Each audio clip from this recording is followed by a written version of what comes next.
Bienvenue sur Talents Précieux, le podcast des soft skills au travail, ces forces singulières qui font les succès d'un parcours professionnel.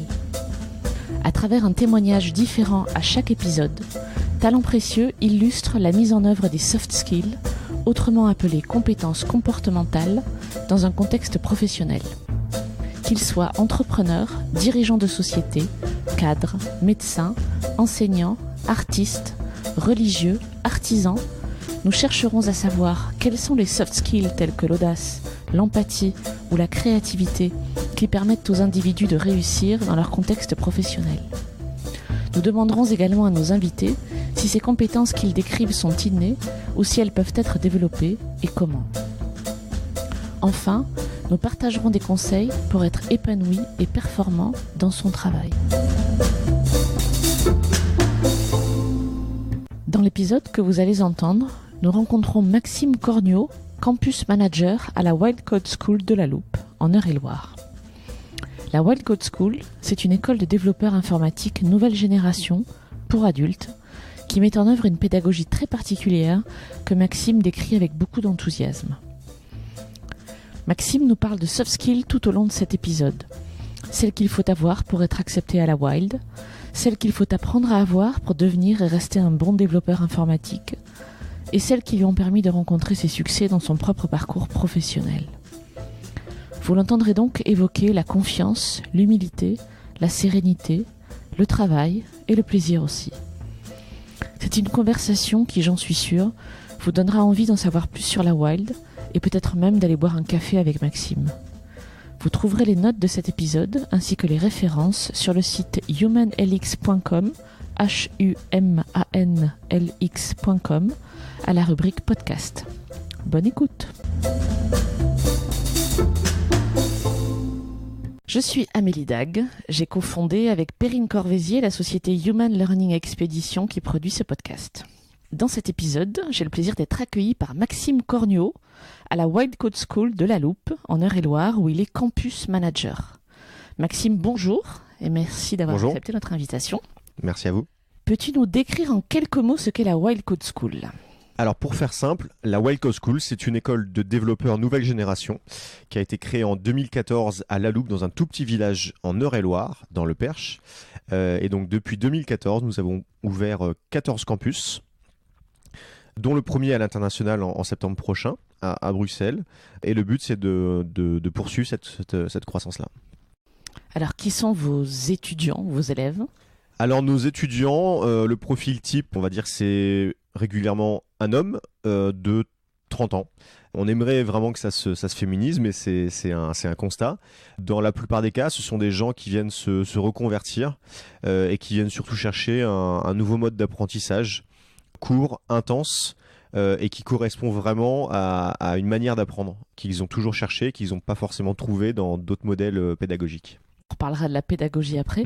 La formation dure combien de temps ? Alors la formation dure 5 mois, une formation assez accélérée et hyper intensive, c'est-à-dire que on travaille sur des horaires classiques, mais la plupart des élèves travaillent soir, nuit et week-end pour mettre les bouchées doubles, parce que volontairement on leur apporte plus de travail que ce qu'ils sont capables de produire, donc le but c'est de leur apprendre à prioriser leurs tâches et d'apprendre que rien n'est vraiment urgent en fait. Ils ont un stage derrière, je crois, c'est ça ? Et à l'issue de ces 5 mois, c'est ça, à l'issue des 5 mois de formation, il y a un stage de 4 mois en entreprise pour monter en compétences. Et à la fin de ce stage, les élèves peuvent passer un diplôme qui est un titre d'état, qui équivaut à un bac+2, donc les élèves ne sortent pas les mains vides de ce cursus. Est-ce qu'il y a un prérequis pour être admis à l'école ? Alors, il n'y a aucun prérequis, puisqu'en fait, on recrute sans niveau de diplôme, sans niveau d'expérience. Pour nous rejoindre, il n'y a pas besoin d'être un geek, il n'y a pas besoin d'être un génie des maths, parce qu'en fait, on va recruter en fonction du niveau de motivation. Chaque candidat va suivre le même parcours chez nous. Il va avoir des exercices à réaliser sur notre site internet qui vont lui demander à peu près une 30aine d'heures de travail. Et suite à ça, on va le recevoir en entretien, des entretiens techniques et des entretiens de motivation.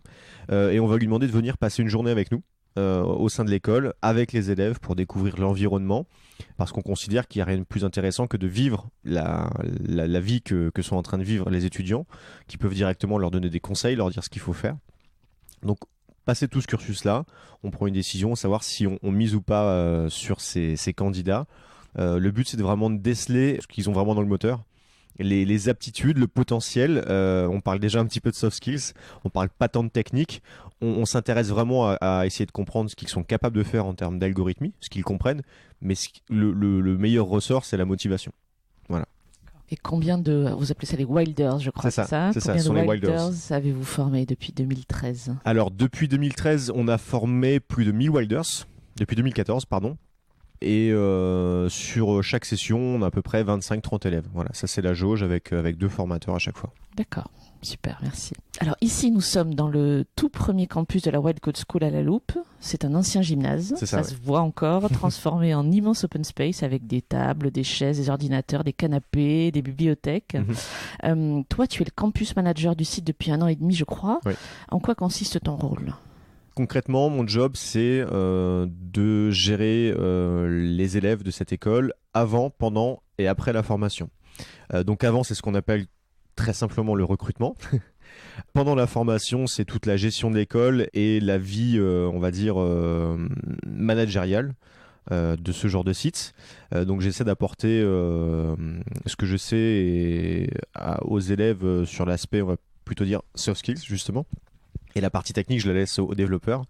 Et après la formation, c'est ce qu'on appelle l'insertion professionnelle. Donc c'est comment on met notre réseau à disposition pour permettre aux élèves de trouver un stage, de trouver une entreprise et de continuer à recruter aussi des intervenants ponctuels à l'école.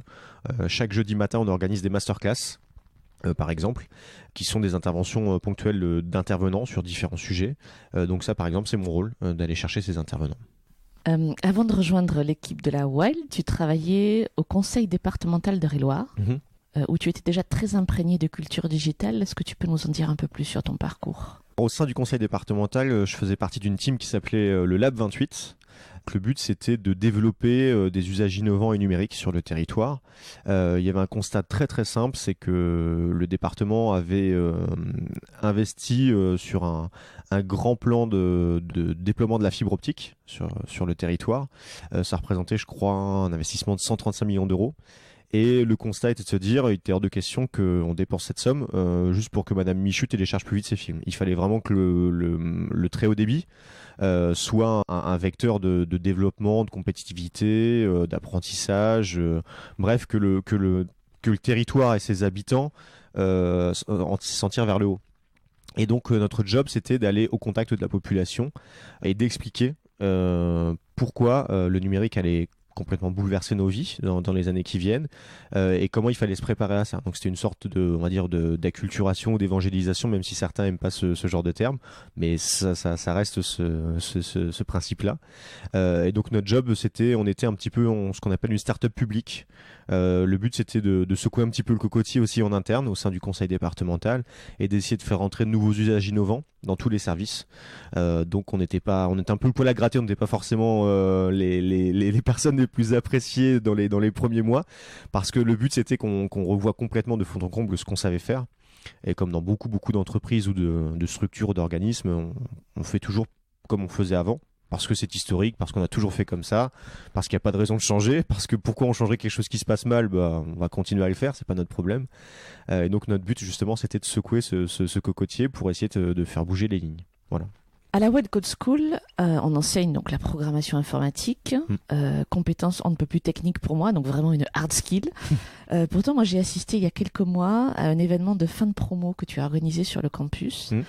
Je me souviens que chaque élève devait dire un petit mot et j'ai été frappée par le discours de la plupart d'ailleurs, qui disaient être venus pour apprendre à coder. C'est quand même ce que vous écrivez sur votre plaquette.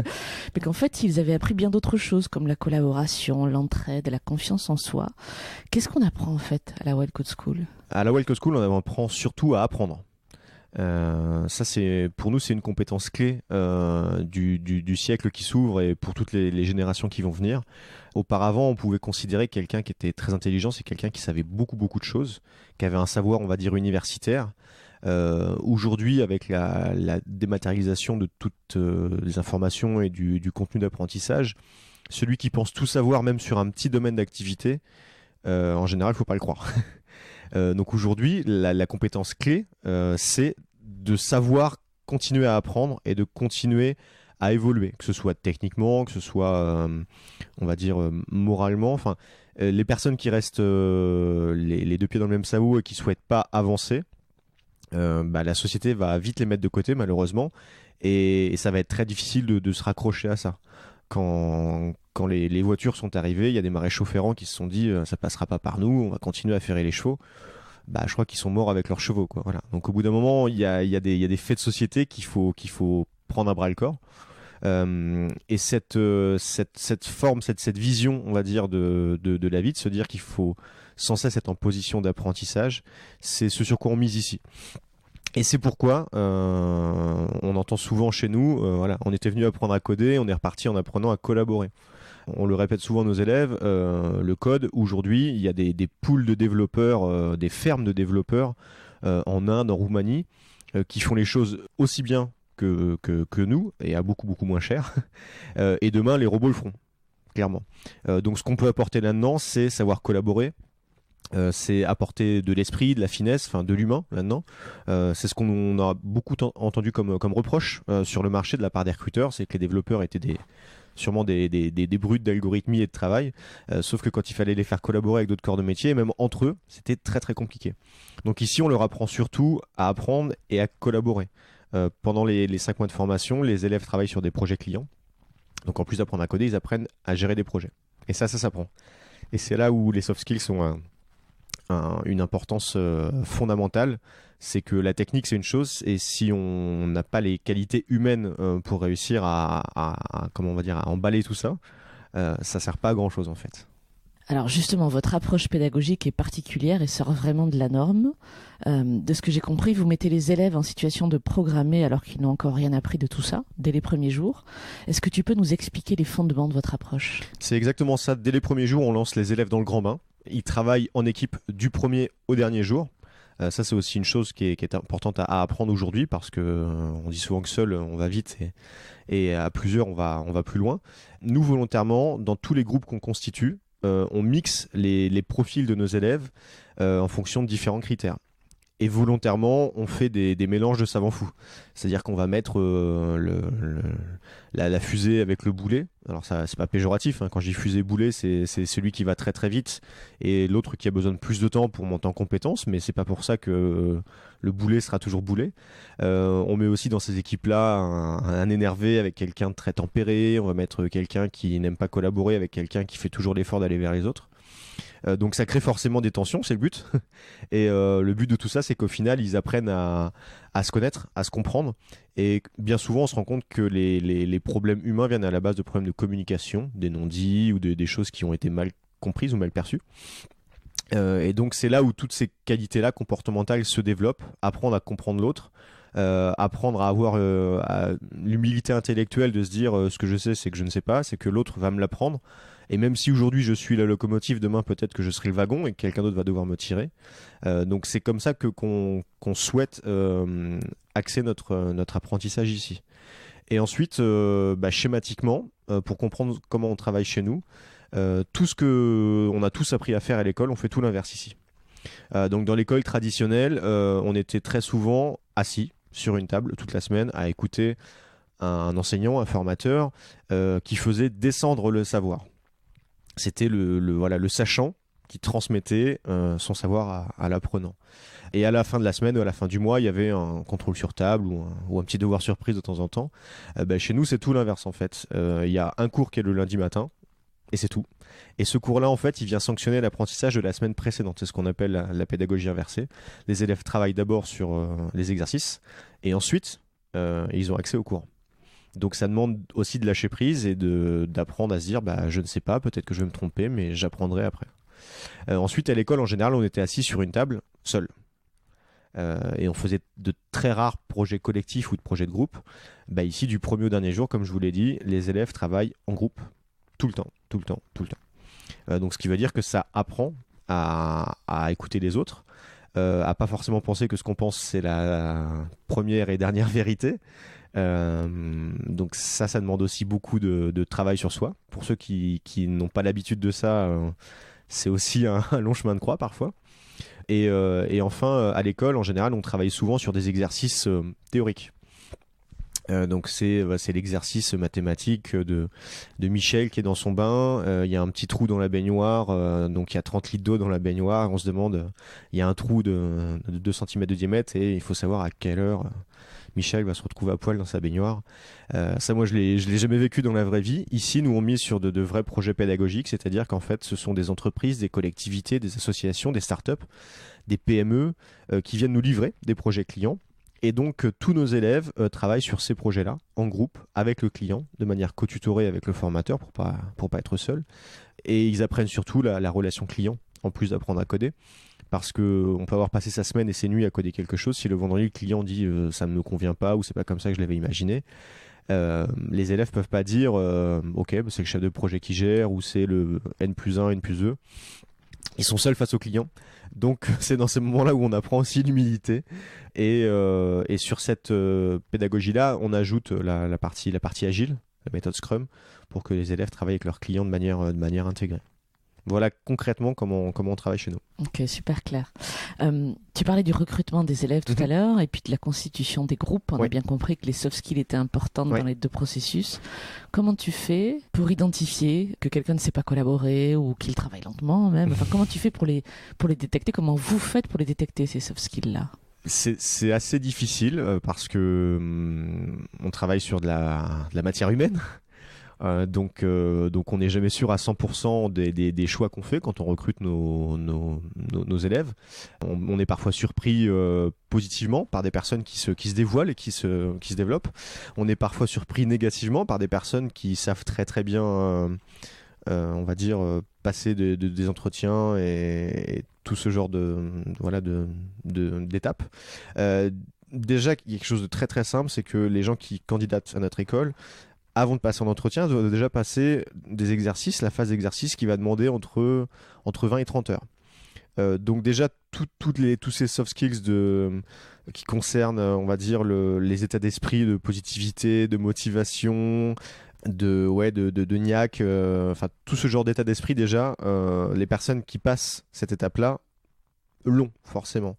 Les personnes qui nous appellent pour nous dire j'ai un petit problème sur tel exercice et on les aiguille, on leur donne jamais la réponse, on les aiguille, et les gens qui, voilà, déjà ce genre d'instinct là on le sent un petit peu.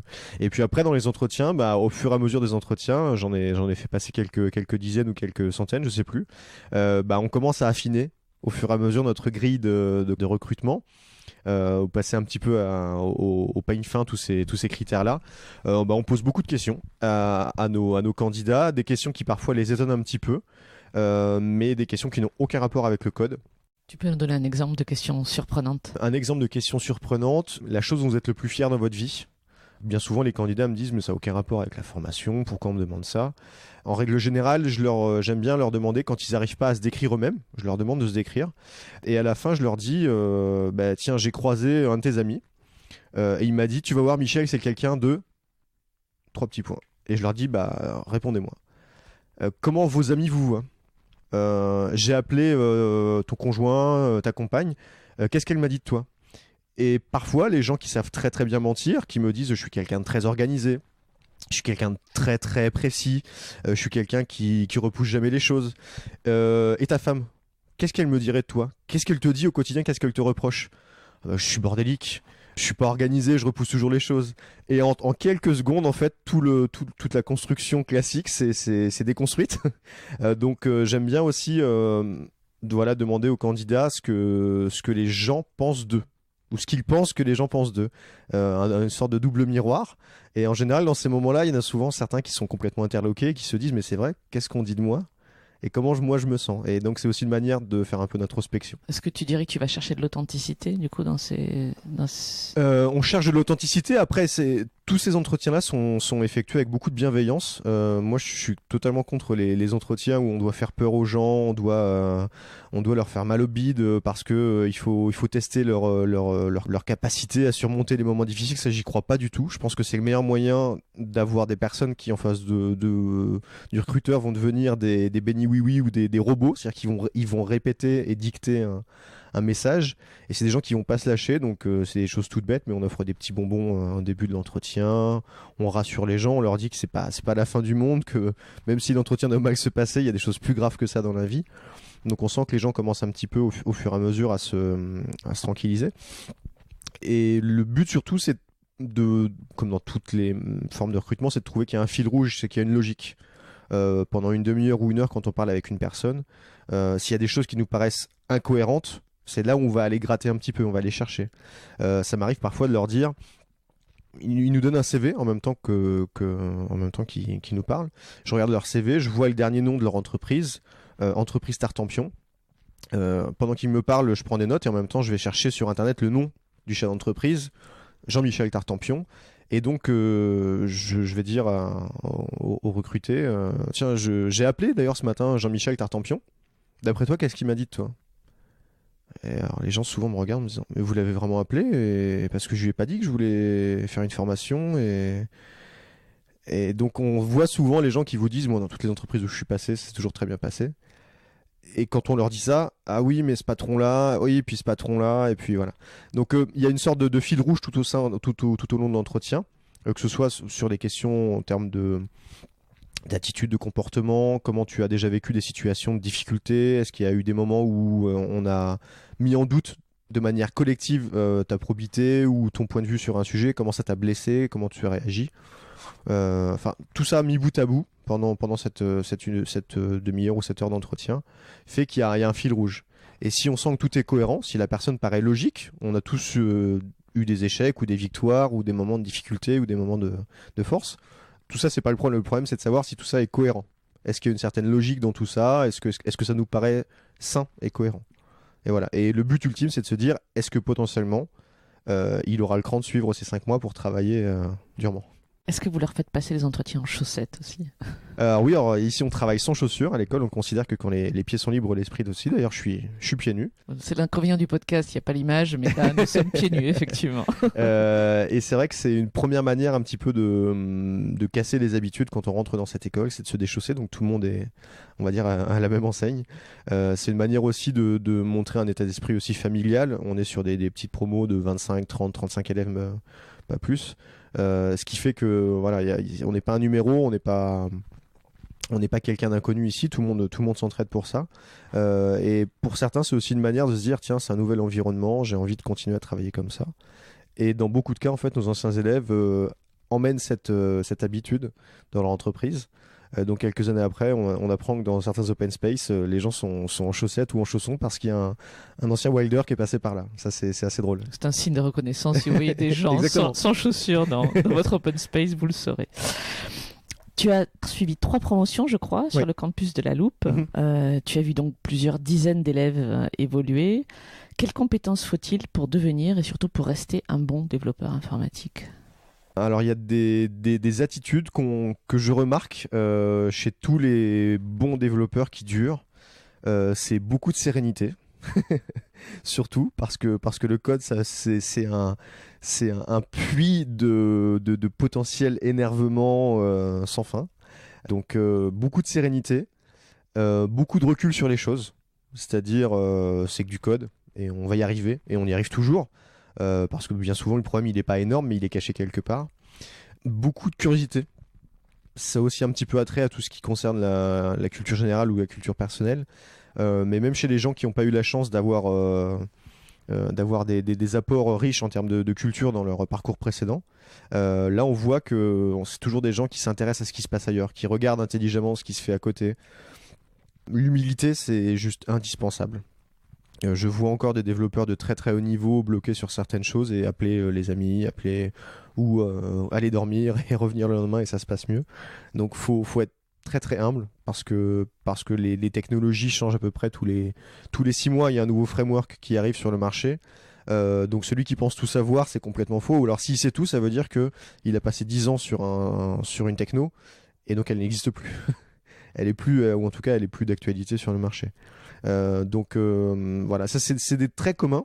Si je devais brosser un portrait robot en termes d'attitude et de comportement de tous les bons développeurs que je vois autour de moi, c'est ça, c'est du calme, et de la persévérance, de l'humilité, de la curiosité. C'est déjà très important. Et puis poursuivre cette formation et pour devenir un bon développeur confirmé, la passion, ça reste indispensable. C'est quand même des métiers qui sont très très prenants, euh, qui demandent beaucoup d'attention, de réflexion, qui vous quittent jamais. Des technologies qui changent très régulièrement, donc celui qui est pas passionné, en fait, il va vite se retrouver sur le côté. Donc c'est en ça qu'on a vu certains élèves chez nous qui n'étaient pas à la base des développeurs, parce qu'ils venaient là pour l'apprendre, et qui avaient cette passion autour de tout ça, et qui sont encore aujourd'hui de très bons développeurs parce qu'ils sont passionnés, tout simplement. Mais ça, je pense que c'est sans doute valable dans la plupart des métiers. Le jour où on commence plus à regarder ce que fait le concurrent ou ce que fait une autre marque, ou se dire tiens, même le soir ou le week-end, tiens, comment ça a été fait, ça je le ferais bien au boulot, ou je l'importerais bien dans ma boîte. Le jour où on commence à perdre ça, c'est que la passion commence à s'en aller, je pense. Ces compétences que tu viens de décrire, est-ce qu'elles sont innées ou est-ce que tu penses qu'elles peuvent être développées? La curiosité, l'humilité, etc. Pour certains, c'est inné. Certains ont la chance soit d'être nés avec ça, soit d'avoir eu une éducation qui a fait que très très tôt dans leur enfance, on leur a fait comprendre que ces valeurs-là étaient importantes, donc ils les ont développées naturellement, je pense. Pour d'autres, c'est pas du tout inné, et c'est un combat quotidien. C'est très difficile de demander à quelqu'un qui est très nerveux de se calmer, quelqu'un qui a ça dans ses gènes et qui toute sa vie sera branché sur 10 000 volts, on en connaît tous. Ces gens-là, c'est très difficile de leur demander de se calmer. Mais moi-même, j'étais comme ça. J'étais un enfant un peu hyperactif et très chiant. Et j'ai vécu une jeunesse où j'allais un peu à 10 000 à l'heure dans tout ce que je faisais et je m'embêtais très très vite. J'ai appris à me calmer, donc il y a des choses qui s'apprennent. La chance qu'on a ici, c'est que quand on est 25-30, quand on voit ceux qui réussissent, les locomotives dans la promotion, on leur dit regardez-les, regardez-les faire, regardez-les travailler. C'est pas pour ça qu'il faut copier. On est tous différents, on a tous des méthodes d'apprentissage différents. Il y a des gens qui vont être du matin, des gens qui vont être du soir, des gens qui vont apprendre par les sens, l'apprentissage on va dire kinesthésique. Il y a des gens qui vont apprendre par la vue, qui vont devoir regarder des tutos pendant des heures. Il y a des gens qui vont travailler avec Louis, qui vont écouter des podcasts pour apprendre comme moi. Il y a des gens qui vont devoir recopier par cœur ce qu'ils ont appris dans un carnet plusieurs fois pour que ça rentre en eux. Donc on a tous des méthodes d'apprentissage différentes, mais c'est toujours intéressant de regarder les autres qui réussissent dans ces manières-là. Donc je pense que ces qualités-là peuvent être innées, même si on les a pas. Le but, c'est de les travailler, c'est de savoir où sont ses points faibles et de se dire il faut que je travaille ma curiosité. C'est pas évident pour tout le monde qu'il faille s'intéresser à ce que font les autres. C'est pas forcément quelque chose qui est une valeur commune. Tous les vendredis après-midi, on fait une rétrospective où on demande à nos élèves de présenter leur projet en 3 minutes. Et à la fin de cette rétrospective, on demande à chaque élève de venir présenter en une minute chrono un sujet de veille autour des technologies, de leur métier. Certains nous demandaient comment il fallait faire. On disait mais il faut juste ouvrir un journal, consulter un petit peu la presse, regarder des blogs, aller sur les réseaux sociaux, regarder ce qui se passe dans votre secteur d'activité. Est-ce qu'il y a une actu cette semaine qui vous a marqué et que vous avez envie de partager à quelqu'un? Quand vous faites ça x30 tous les vendredis après-midi, la masse de partage d'informations et de connaissances, elle est démultipliée. C'est assez époustouflant. Et les gens apprennent ça. Donc je pense que on a tous en nous un petit peu ces qualités-là. Après, il faut juste plus ou moins les développer. Mais je le dis souvent à certains élèves qui nous disent mais il y a une masse de choses à apprendre, j'y arriverai jamais, le code c'est infini. Je leur dis mais on a tous une passion. Il y a des gens qui vont être passionnés de football, d'autres qui vont être passionnés d'art, d'autres qui vont être passionnés de nature. Et je leur dis s'il fallait aujourd'hui que vous repartiez de zéro sur vos connaissances en art, en football, en nature, rendez-vous compte tout le temps qu'il faudrait pour se dire j'ai 5 mois pour apprendre tous les noms de tous les footballeurs de l'équipe de France depuis qu'elle existe, tous les noms de tous les arbres de la nature, tous les noms des plus grands peintres ou des plus grands artistes. C'est impossible. Sauf que dans notre passion, on se rend pas compte parce que c'est naturel, parce qu'on aime ça et parce qu'on est à l'affût de la dernière nouvelle, on est à l'affût du dernier arbre qui a poussé dans une forêt, on va voir comment il s'est développé, on est à l'affût de la toute dernière expo qui va sortir.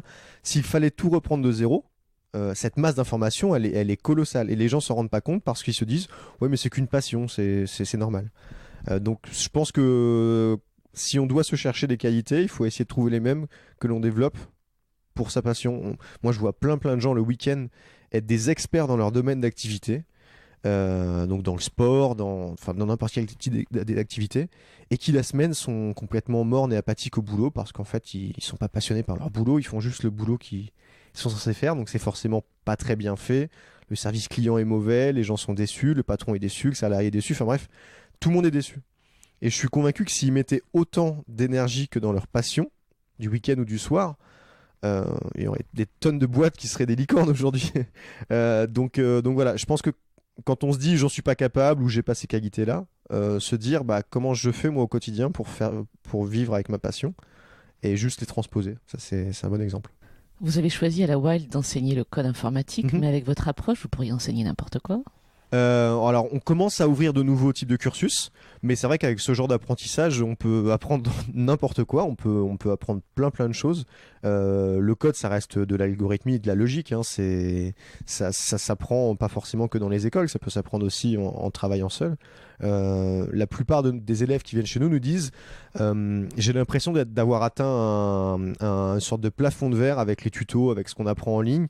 Maintenant j'ai besoin de passer un cap et d'apprendre avec d'autres et d'apprendre grâce aux autres. Donc c'est pour ça que l'école est là. Mais c'est clair qu'avec ce genre d'approche, tout type de métier pourrait être enseigné. D'ailleurs, je comprends toujours pas pourquoi on continue à faire apprendre certains métiers aux jeunes et aux moins jeunes avec des techniques ancestrales où on doit écouter pendant des semaines et reproduire. On a tous eu sur les bancs de l'école autour de nous des amis, ou même pas des amis, je veux dire des camarades de classe qu'on appelait les cancres. On les voyait s'embêter infiniment au fond de la salle. En plus, là, en général, il y avait un rapport de tension avec les formateurs, avec les enseignants, ce qui fait que c'était très compliqué. On leur disait de toute façon, t'es nul, tu comprends rien, tu feras rien de ta vie. Et ces gens-là, très souvent, on les retrouve autour de nous. Artisans, commerçants, enfin, ce sont des gens qui se sont montés eux-mêmes avec une petite boutique et petit à petit qui ont grandi, qui aujourd'hui ont 20 à 25 salariés, savent très bien gérer leur entreprise, font du super business avec une super relation client. Quand je vois des artisans travailler, ils ont de l'or dans les mains. Il y a des gens qu'on a contraints d'aller à l'école parce qu'il fallait pas être artisan, parce qu'il fallait pas faire d'apprentissage. C'était juste leur voix à ce moment-là. Ils étaient pas mûrs peut-être pour être assis sur les bancs de l'école à écouter. Peut-être qu'ils s'en sont mordus les doigts plus tard, mais c'est pas ça qui les a empêchés de bien gérer leur vie, de bien gérer leur business. Donc je pense qu'il faudrait peut-être un peu plus écouter ce que les gens ont envie de faire, tout simplement, et pas forcément emmener tout le monde dans des voies de garage. Enfin, ça reste des grands poncifs et des yaka faucons, mais c'est vrai que n'importe quel métier pourrait être transformé avec d'autres méthodes d'apprentissage, je pense. J'aimerais maintenant qu'on s'intéresse aux soft skills qui te sont nécessaires à toi dans le bon exercice de ta mission ou de tes missions. Pour ça, j'aimerais que tu nous décrives le premier de tes succès professionnels qui te vient à l'esprit, à la Wild ou ailleurs d'ailleurs. Mon premier succès professionnel, ça a été d'être engagé dans mon tout premier boulot. Je sortais d'une formation en communication. J'étais en stage dans un club de foot professionnel. Et j'allais finir mon stage et il fallait que je trouve un boulot. Je voulais poursuivre mes études et mes parents m'ont dit ça commence à être très chaud au niveau financier, donc faut aller bosser. Donc je suis allé bosser en me disant je vais mettre un petit peu d'argent de côté pendant ces quelques années, puis je repartirai faire Sciences Po, ce genre d'école. Puis je suis jamais retourné parce que j'ai appris beaucoup de choses sur le tas qui ont été très utiles. Et j'ai candidaté dans plein de boîtes et j'ai été reçu par quelqu'un qui s'appelle Thomas Fluzin, qui était le directeur de la communication de la ville de Blois à l'époque, qui m'a reçu jeune étudiant, sans expérience, un samedi après-midi dans un bar. C'était une expérience assez particulière de recrutement. Et il pleuvait des cordes et il s'est ramené tout tranquillement, il m'a écouté, il a regardé ce que je valais. Si je devais analyser ça aujourd'hui, je me dirais qu'il a dû juste faire un petit pari sur le profil humain, parce que professionnellement je valais rien, je sortais d'école, j'avais jamais rien fait de ma vie. Donc on pouvait pas dire que je savais gérer un projet, j'avais géré un budget, j'avais géré des équipes, c'était faux. Et il n'y a pas très longtemps, j'ai fait un petit post sur LinkedIn pour rappeler tous les gens qui m'avaient aidé dans la vie. Et donc Thomas, ce premier, et j'en serai toujours reconnaissant parce que c'est lui qui a lancé ma voie. Et donc moi, à mon tour, j'essaie de temps en temps d'aider des personnes qui sont à ce niveau-là. Dans le recrutement, je pense que c'est une manière où il faut un petit peu réfléchir quand on va chercher des gens, des juniors, on va dire, dans chacun boulot. Faut pas oublier quel profil on avait quand on était étudiant. On n'était pas très très mature, on n'était pas très très bon, on savait pas faire grand chose. Et pourtant, ça nous paraissait naturel d'être recruté. Je pense que dans chaque recrutement, il ne faut pas oublier l'étudiant qu'on était, ou le junior qu'on était, ou le chômeur qu'on était, parce qu'à tout moment, on peut devenir ce genre de personne-là. On peut recommencer de zéro. Donc ça, c'était, je pense, mon premier succès professionnel. C'était juste d'être recruté, tout simplement sur la base de rien, parce que j'avais jamais bossé. Donc c'était je pense, mon tout premier succès. C'était de commencer, voilà. Alors, revenons à ce samedi après-midi pluvieux dans un bar. Comment as-tu fait pour le convaincre, Thomas ? Alors, j'ai pas beaucoup de souvenirs de ça, mais je pense que comme dans beaucoup de moments de ma vie, j'ai été très positif.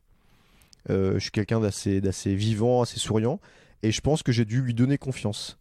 Et ça, je pense que c'est quelque chose qu'on oublie souvent quand on fait n'importe quel acte, que ce soit un acte d'achat, un acte d'amitié, c'est la confiance qu'on peut renvoyer aux gens. Et le fait de se dire en face de soi, cette personne-là, j'ai envie de la recruter, j'ai envie de lui acheter un produit, j'ai envie de continuer à bosser avec elle. Peut-être que sa boîte est peut-être pas la plus qualifiée sur le domaine, mais j'ai envie de rebosser avec cette personne-là parce que j'ai des bonnes relations avec elle, c'est une personne de confiance.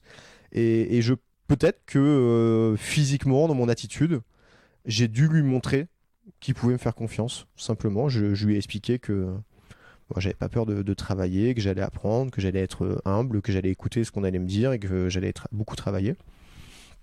Et je pense que ça a dû le toucher, mais il faudrait peut-être lui demander 10 ans après s'il se souvient de ce samedi après-midi. C'est un conseil que je donne à beaucoup de jeunes qui tournent autour de moi. C'est de leur dire quand vous allez en entretien, il faut surtout pas s'amoindrir ou se rapetisser. Il faut juste essayer de donner confiance à la personne qui est en face de vous. Évidemment que quand on recrute un junior, on sait très bien qu'il ne sait pas faire ce que c'est faire un senior. Donc faut pas se dire oui mais j'ai pas d'expérience. Il y a toujours une première fois, il y a toujours un début dans chaque aventure. Et je pense que c'est ce qui a fait que par la suite, beaucoup de personnes sont venues me chercher pour travailler. J'ai quasiment les seuls entretiens de recrutement que j'ai pu faire, je crois, c'était pour un petit peu sortir la tête du quotidien, du boulot, pour voir ce que je valais sur le marché. Mais j'ai quasiment pas fait d'entretien de recrutement de ma vie parce que les gens venaient toujours me chercher en me disant je veux que tu viennes bosser sur ce job-là. Et je pense qu'à mon avis, j'ai dû leur donner confiance à un moment donné. Enfin, je pense que ça doit être ça. Ils ont dû se dire tiens, cette personne-là, en plus à chaque fois j'ai fait des boulots qui n'avaient aucun rapport avec le précédent. Donc on n'a pas pu se dire je vais le prendre pour refaire ce qu'il a fait ailleurs.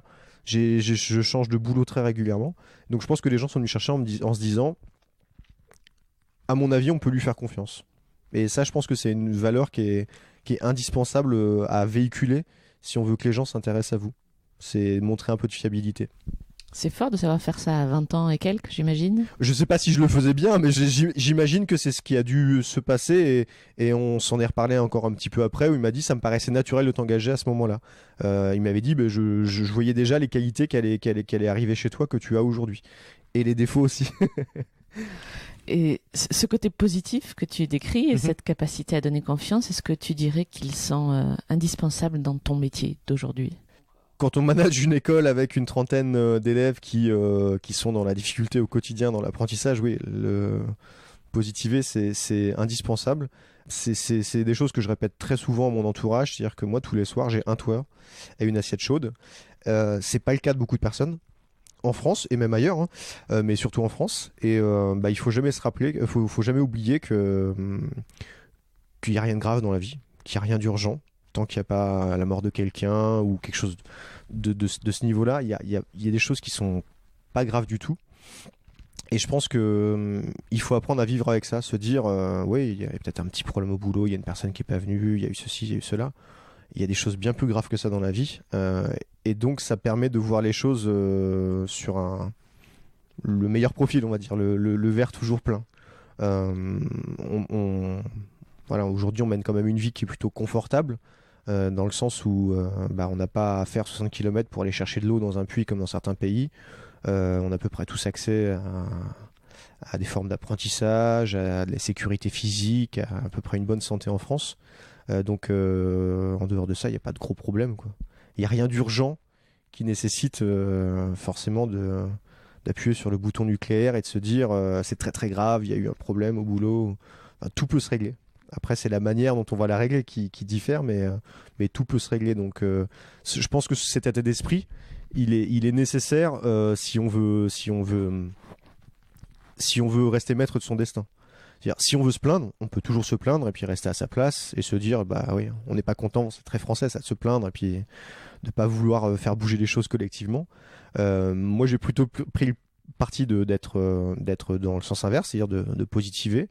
Le jour où quelque chose me plaît pas, je suis toujours parti du principe que c'était de ma faute. C'est-à-dire, je vais prendre un exemple. J'ai une bouteille d'eau près d'une table, mon petit garçon passe à côté, il la renverse. Pour moi c'est pas de la faute de mon fils, pour moi c'est de ma faute à moi, j'avais qu'à pas la mettre sur le bord de la table ou de la laisser là et de le tenter. C'est pas de sa faute à lui. Donc ce qui veut dire que dans plein de cas on se rend compte qu'on se plaint tout le temps, c'est de la faute des autres, c'est toujours de la faute du petit truc qui va pas. C'est de la faute du gendarme qui nous a flashé. Bah non, c'est de la faute du conducteur, ce qui conduisait trop vite. Alors c'est très très énervant sur le moment, mais c'est pas de la faute du gendarme, il faisait juste son boulot. C'est de la faute de l'embouteillage devant. Bah non, il fallait partir 10 minutes plus tôt. Enfin bref, c'est une manière de penser, je pense, qui amène à se simplifier les choses et à se dire bah si t'es pas content, bah tu changes les choses toi-même, voilà, ou tu te plains pas. C'est un des premiers trucs que m'a dit Anna Stepanov, la fondatrice de l'école, quand elle m'a recruté. Elle m'a dit il y a peut-être des choses qui vont te plaire dans ce qu'on fait, il y a peut-être des choses qui vont pas te plaire. Ce sera pas la peine de venir nous voir en nous disant ça marche pas. Si tu viens nous voir pour nous dire que quelque chose marche pas, il faut que tu amènes la solution qui va avec pour que je t'écoute. Elle m'a dit sinon je t'écouterai pas. Et bah ça amène à beaucoup plus réfléchir et à beaucoup moins se plaindre et à se dire bah est-ce que je peux changer les choses ou pas à mon échelle, ou est-ce que collectivement on peut faire un effort ensemble pour changer les choses, mais sinon bah, c'est pas la peine de se plaindre, voilà. On a beaucoup parlé de soft skills pendant cette conversation et on a bien compris que c'était important dans le processus pédagogique de l'école. Ouais. Quelle est ta définition des soft skills à toi ? Ma définition des soft skills, on va parler de qualité comportementale. Et j'ai presque envie de dire que pour moi c'est au-dessus de tout. C'est-à-dire que avec certaines qualités, on peut faire ce qu'on veut dans la vie. Que ce soit dans sa vie perso, sa vie professionnelle. Et je pense que là-dessus, il n'y a pas d'éterminisme, quoi. On n'est pas né boulanger, on n'est pas né développeur, on n'est pas né en sachant marcher. On a tous fait des milliers de pas pour apprendre à marcher. Moi, j'ai un petit bébé d'1 an là qui est en train de marcher. Il se prend des pelles tous les jours. Il se plaint pas. Il pousse sur ses mains, il se remet debout, il se prend un mur, ça lui plaît pas. Au bout d'un moment, il en a marre, il s'assoit un petit peu pour se reposer sur ses fesses, ou il fait du 4 pattes. Donc tout ça, ça veut dire que on n'est pas né pour faire un métier particulier. Le boulanger, il est pas né avec des mains plus froides ou qui ont plus de facilité pour prendre des choses chaudes. Il a juste appris à le faire et peut-être que sa sensibilité s'est développée au fur et à mesure. Mais en ça, je veux dire que si on a des qualités comportementale suffisante, tout est possible devant soi. Après, c'est juste de l'apprentissage. Comme on a appris à faire des milliers de pas pour marcher, rien n'est impossible. Donc ces qualités-là, pour moi, elles sont fondamentales. Et on voit très bien les personnes qui sont parties de rien, qui sont parties de zéro, qui n'ont pas eu de diplôme, qui n'ont pas eu la chance d'avoir un entourage qui leur a permis d'avoir soit des connaissances, soit des hautes études, soit un réseau professionnel qui leur a permis d'évoluer très vite. Il y a plein de gens qui sont à des très très hauts niveaux qui n'ont pas eu cette chance-là et qui s'en sont très très bien sortis parce que c'est des gens qui avaient la niaque, qui avaient la dalle et qui se sont dit mais si, mais je peux le faire, mais prouvez-moi que c'est pas possible, mais moi je m'en fiche de ce qui se dit autour, je vais y aller, je vais le faire. C'est des gens qui ont donné confiance dans leur premier créancier, dans leur premier client. C'est des gens qui ont toujours montré de la fiabilité. C'est des gens qui ont toujours apporté on va dire un effet grandissant à leurs équipes, à leurs proches. Il y a des gens comme ça qu'on croise qui sont solaires, on se dit on aimerait passer beaucoup de temps avec eux, à discuter avec eux. Ces gens-là, moi je suis sûr qu'au boulot, ils feraient beaucoup de bien à plein d'autres personnes. Il y a un truc tout bête, j'en parlais encore hier soir avec un ami qui est chef d'entreprise. Ça fait plusieurs fois que je vais faire le plein dans une station essence près de chez moi. Et j'ai rencontré la personne qui était à la caisse dans sa petite guérite, là où il devait faire 45 degrés cet été, ça devait être invivable. Et cette personne-là, elle a un smile de folie. Elle a un très très grand sourire. Même quand elle te prend ta carte, elle sourit, mais tu sens que c'est pas un sourire de je vais te piquer ton argent, c'est un sourire de remerciement, de gentillesse, alors qu'elle a pas des conditions de travail dont on te rêve, quoi, qui sont faciles, oui. Et je me suis dit, si dans mon business je devais chercher quelqu'un qui ferait de la vente, de la relation client, j'irais la voir et j'irais lui dire venez tout de suite bosser chez moi. Parce que je suis sûr qu'elle serait capable de vendre n'importe quoi, n'importe quel service. Les gens repartiraient en se disant qu'est-ce que c'était agréable. Et moi, je passe 10 secondes à payer mon plein d'essence. C'est pas le meilleur moment de la journée parce que j'aimerais bien le payer moins cher comme tout le monde. Mais c'est très bête. Mais au moment où j'arrive et que je la vois, je me dis mais c'est agréable de passer à cette caisse, alors que c'est pas forcément toujours agréable de sortir sa carte bleue. Et je pense qu'elle c'est naturel. Elle a cet état d'esprit qui fait qu'elle est souriante, qu'elle est joviale. Et ces gens-là, je pense qu'on pourrait les mettre dans n'importe quelle situation. Ils auraient toujours cet état d'esprit de se dire ouais, mais la vie est belle et je remercie les gens et je suis poli et je suis respectueux. Et ça, je pense que ce sont des valeurs humaines pour elles qui sont peut-être innées, mais qui sont très très fortes. Et qui remplace beaucoup d'autres choses qu'on n'a pas. Moi, si je pouvais m'éviter de payer 60 € pour faire le plein toutes les semaines de ma voiture, je le ferais. Mais pendant ces quelques secondes, j'ai oublié ça parce qu'elle a ces qualités-là humaines. Elle transmet ça, donc c'est évidemment indispensable, ces qualités. Quel conseil donnerais-tu à une personne qui souhaiterait apprendre à coder ? Qu'elle vienne à la Wildco School. C'est clair. La question a amené la réponse en même temps. wildcoschool.fr, quelle candidate. Non, plus simplement, qu'elle soit curieuse, qu'elle s'intéresse à tout ce qui se passe autour d'elle, qu'elle aille se renseigner, qu'elle pousse les portes des écoles, des entreprises. Je le dis souvent aux candidats qui viennent chez nous, qui me posent la question, quelle est la différence entre vous et les autres ? Je sais pas, les autres, je travaille pas chez eux, mais nous, on permet aux candidats de venir passer une journée chez nous. On leur offre le petit-déj, on leur fait visiter l'école, on leur fait visiter les locaux, et on leur permet de rester en face à face avec les élèves, de déjeuner avec eux. Et je leur dis, malgré tout le discours que moi je peux avoir en tant que manager de l'école, ce discours un peu commercial, quand vous allez aller voir les élèves, ils vont pas vous mentir. Enfin, je leur ai pas mis une petite oreillette et en leur disant ce qu'il faut dire. L'élève qui va vouloir dire du mal de l'école, s'il doit le dire, il le dira. Et donc là-dessus, on n'a pas du tout peur. On ouvre les portes de l'école en grand. Et je le dis souvent aux gens qui viennent chez nous, allez en faire autant ailleurs. Nous, les portes ouvertes, on les fait en semaine quand les élèves sont là. On fait pas les portes ouvertes le samedi matin quand on demande juste aux deux majors de promo et puis aux meilleurs profs de rester quand l'école elle est briquée, magnifique. Bah, nous, les élèves arrivent, les candidats, dans des conditions classiques. Ils vivent avec nous le daily stand-up pendant une petite demi-heure. Chacun partage sa réussite ou son échec de la veille. Ils partagent le déjeuner avec les élèves. Ils vont voir ce qu'ils font. Et je dis aussi souvent aux élèves, n'oubliez pas que vous avez été candidat à un moment donné, donc que vous avez aimé être aidé par les autres, donc c'est à vous maintenant de tendre la main aux candidats et de leur dire bah, viens chez nous ou viens pas chez nous, pour telle et telle raison. Et donc je pense que le meilleur moyen d'apprendre à coder, c'est déjà d'aller voir ce que font les autres et de se renseigner. Est-ce que cet apprentissage-là est fait pour moi ?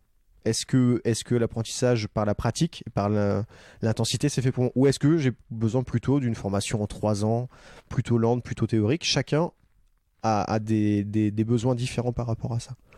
Mais pour apprendre à coder, il faut juste beaucoup de motivation et avoir envie de faire tourner son citron. Comme on le dit souvent, le seul espace de travail qui est indispensable, c'est celui qui est entre nos deux oreilles.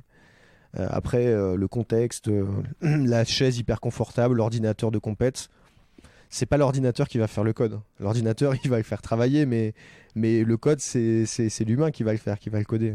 Chez nous, en tout cas. Donc, ça demande juste voilà, de la passion, de la motivation, et puis avoir envie de faire chauffer son cerveau. Qu'est-ce qu'on peut te souhaiter à toi, Maxime, pour la suite de ton parcours professionnel ? De me marrer. J'ai toujours un peu fait ce choix-là. Quand je commençais un petit peu à tourner en rond, ou quand les gens me disaient tu commences à nous saouler avec toutes tes idées, et on les mettra pas en place, tout ça. J'allais un peu voir ailleurs et mon leitmotiv ça a toujours été de me marrer dans la vie, c'est-à-dire de faire des choses qui me plaisent, de me marrer avec mes collègues, de me lever le matin en me disant je suis content d'aller au boulot, de pas me coucher le soir en me disant j'ai pas envie d'y aller demain, même quand je reviens de vacances, et j'ai juste envie de continuer à faire ça. J'ai pas de plan de carrière, je me suis jamais dit à 30 ans je ferai ça, à 40 ans je ferai ça, et je vis tel genre de boîte. Et dans tout mon parcours, ça s'est toujours passé comme je l'ai décrit tout à l'heure. Des gens qui venaient me voir et que je connaissais déjà un petit peu avant, avec qui j'avais déjà échangé. Et je crois beaucoup à la relation humaine. J'ai fait des boulots complètement différents, de la communication, de la politique, du sport. Aujourd'hui, je manage une école de développeurs alors que je ne suis pas développeur pour un sou. Mais à chaque fois dans tous ces contextes-là, mon objectif, ça a été de prendre du plaisir et d'apprendre. Partout où je commence à moins apprendre, je m'embête. Donc j'ai envie d'aller voir ailleurs. Donc tout ce qu'on peut me souhaiter, c'est d'être en bonne santé.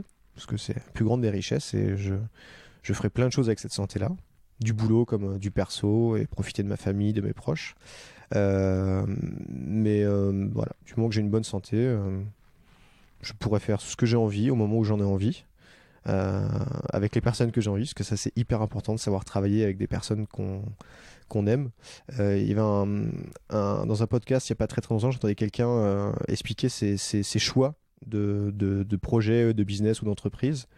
Donc il y avait 3 critères, et sur ces 3 critères, il fallait toujours qu'il y en ait au moins 2 qui soient réunis. Est-ce que j'ai particulièrement envie de bosser sur ce projet ? Est-ce que j'ai particulièrement envie de bosser avec ces gens-là ? Ou est-ce que j'ai particulièrement envie de me faire un max de thunes ? Voilà. Si 2 de ces critères-là sur 3 n'étaient pas réunis, il n'y allait pas. C'est-à-dire parfois il a eu sur des projets, et moi ça m'est arrivé aussi, des projets où tu fais de l'argent, le projet est hyper intéressant, mais tu bosses avec des gens qui sont particulièrement cons. Donc tu as appris de ça, tu as appris sur ce projet, mais tu t'es dit j'ai pris relativement peu de plaisir parce que les gens n'étaient pas agréables, parce que les gens n'étaient pas respectueux, n'étaient pas polis, et moi ça me convenait pas, j'étais pas dans mon élément. Il y a aussi des projets sur lesquels j'ai bossé qui étaient particulièrement intéressants, avec des gens avec qui je me suis éclaté. J'ai pas gagné beaucoup d'argent, mais j'ai passé des super moments. Donc voilà, je pense que c'est une bonne métrique de se dire dans la vie, quoi qu'on fasse, que ce soit professionnel ou personnel, est-ce que je vais le faire avec des gens que j'aime ? Est-ce que ce moment-là va me plaire ? Et est-ce que je vais en tirer un gain ? Enfin, que ce soit fiduciaire ou pas. Voilà, est-ce que ce week-end, je dois aller à tel endroit ? Est-ce que je serai avec des potes ? Est-ce que ce qu'on va y faire, ça va me plaire ? Est-ce que je vais en retirer quelque chose ? Voilà. Je pense que c'est 3 critères qu'on peut mettre à toutes les sauces, dans toutes les situations. Est-ce que j'ai envie d'aller aider un ami dans le besoin, ou est-ce que je dois y aller ? Voilà. Est-ce qu'avec lui je vais me marrer, même si on va déménager toute la journée tous ces meubles des grands-parents qui sont indéplaçables ? Est-ce que là où on va être, ça va être sympa ? Est-ce que sa nouvelle maison va être belle ? Est-ce que je vais être bien ? Ou est-ce qu'au final je le fais parce qu'il va me rendre service plus tard ? Et voilà. Ça peut marcher dans beaucoup de situations, et je fais souvent ces choix-là, et c'est souvent les choix des projets et des personnes qui me guident, surtout les personnes. Dans tous les boulots que j'ai pu faire, j'ai bossé avec des gens qui me donnaient envie de bosser avec eux. Voilà. Dernière question, si je suis intéressée pour devenir étudiant ou pour soumettre un projet, j'ai une entreprise et j'aimerais travailler avec vous, comment je te contacte, comment je vous trouve ? wildcoschool.fr, c'est tout simple. Wild comme sauvage, code comme du code, CODE, et school comme une école.fr. Il y a toutes nos coordonnées, il y a mon portable, il y a mon mail sur le site internet. Sinon j'ai un Twitter, j'ai un LinkedIn, j'ai un portable, 06 19 34 42 37. J'ai une adresse mail, maxime@wildcoschool.fr. Enfin, tout ça c'est sur internet, c'est complètement disponible, et en règle générale je réponds. Très bien, on remettra tous ces liens dans les références de l'épisode. Un immense merci, Maxime. Merci à toi. La prochaine promo démarre bientôt. Le 3 septembre, dans quelques jours, ouais, avec une trentaine d'élèves. Donc on redémarre. Tous les 5 mois, on recommence, et à chaque fois, c'est une petite nouvelle naissance. Voilà. D'accord, et bien, bon préparatif. Merci beaucoup, c'est très gentil. À toi. Merci, Maxime.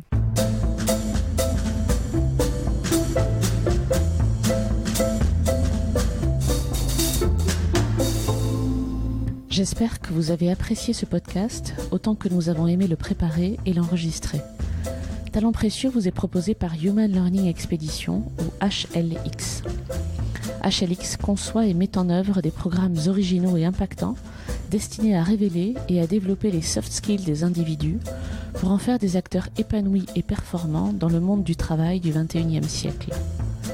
Pour en savoir plus sur HLX, connectez-vous sur humanlx.com, humanlx.com, ou suivez-nous sur Facebook, sur Instagram, sur LinkedIn ou sur Twitter. Merci pour votre écoute et à bientôt.